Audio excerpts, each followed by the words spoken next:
Assalamualaikum warahmatullahi wabarakatuh. Perkenalkan, nama saya Putri Silviana Aringsi dengan NIM A4202100054 kelas A. Di sini saya akan mempresentasikan anatomi hewan. Macam-macam ilmu anatomi. Yang pertama, endonomi. Endonomi biasa disebut dengan morfologi eksternal, merupakan ilmu yang mempelajari tentang bentuk atau ciri luar organisme. Contoh, daun telinga, sirip, alat genital luar, dan kulit. Yang kedua yaitu anatomi analitik, di mana ilmu yang mempelajari mengenai susunan tubuh makhluk hidup dan hal yang berkaitan dengan makhluk hidup, serta dapat diidentifikasi dan terdapat pemecahan masalah.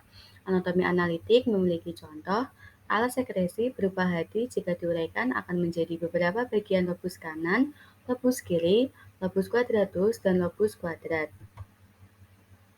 Yang ketiga, terdapat anatomi deskriptif, di mana studi yang mengenai struktur dan morfologi tubuh makhluk hidup melalui studi pada organ, perangkat, dan sistemnya secara independen. Contoh, pada lengan posterior, sistem yang berbeda seperti sistem peredaran darah dan saraf. Selanjutnya yaitu terdapat anatomi topografika, di mana anatomi yang mempelajari letak organ terdapat organ yang lainnya. Anatomi topografika dimulai dari kulit fascia, superficialis, musculus, arteri, vena, nervus leg, tulang, serta hubungan antar masing-masing organ. Contoh dari anatomi topografika yaitu pada hati ikan terletak di rongga bawah tubuh di sekitar belakang jantung dan usus depan, sedangkan pada hati katak terletak di bagian bawah esophagus di samping paru-paru. Selanjutnya yaitu anatomi komparativa, di mana anatomi yang mempelajari studi tentang persamaan dan perbedaan anatomi spesies yang berbeda. Ini terkait erat dengan biologi evolusioner dan filogeni atau evolusi spesies. Anatomi komparativa memiliki contoh alat pernafasan pada amfibi, musi datar hingga menjadi kulit dan paru-paru.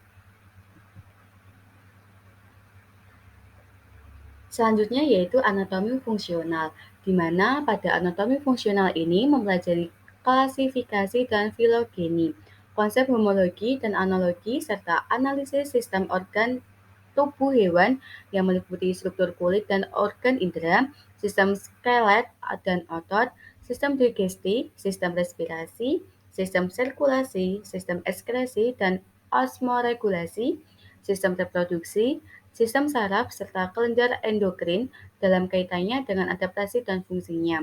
Anatomi fungsional mempunyai contoh ginjal atau oren pada metanepros pada mamalia dan reptil. Yang terakhir yaitu terdapat anatomi perkembangan, di mana anatomi perkembangan merupakan ilmu pengetahuan yang mempelajari perkembangan suatu organ dari suatu stadia ke stadia berikutnya pada satu jenis hewan. Anatomi perkembangan ini memiliki contoh yaitu perkembangan ruang pada pasca roar, yaitu 2 ruang pada ikan, 3 ruang pada amfibi, 4 ruang yang belum sempurna pada aves dan mamalia. Selanjutnya, manfaat mempelajari ilmu anatomi. Yang pertama, tindakan mempelajari keilmuan ini akan membantu dunia kedokteran dalam memahami rekam proses metabolisme yang terdapat di dalam tubuh yang kemudian juga dijadikan sebagai dasar diagnosa penyakit.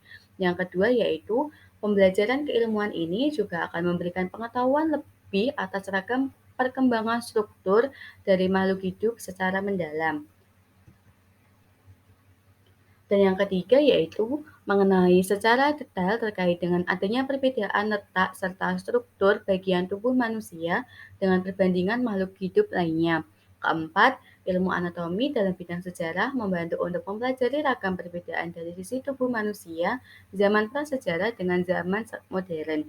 Dan yang terakhir yaitu dalam dunia psikologi. Pembelajaran keilmuan ini akan memperoleh perbedaan atas fungsi sistem dalam tubuh dengan kondisi psikologi seseorang. Dan yang terakhir yaitu terdapat ayat Al-Quran yang berhubungan dengan anatomi hewan. Yang pertama pada surat An-Nahl ayat 8 yang memiliki arti sebagai berikut, dan Dia telah menciptakan kuda, bagal, dan keledai agar kamu menungganginya dan menjadikannya perhiasan, dan Allah menciptakan apa yang kamu tidak mengetahuinya. Yang kedua yaitu terdapat pada surat An-Nur ayat 45 yang memiliki arti yaitu, dan Allah menciptakan semua jenis hewan dari air, maka sebagian ada yang berjalan di atas perutnya dan sebagian berjalan dengan 2 kaki, sedangkan bagian yang lain berjalan dengan 4 kaki. Allah menciptakan apa yang Dia kehendaki. Sungguh Allah Maha Kuasa atas segala sesuatu. Sekian presentasi yang dapat saya jelaskan, kurang lebihnya saya mohon maaf. Wassalamualaikum warahmatullahi wabarakatuh.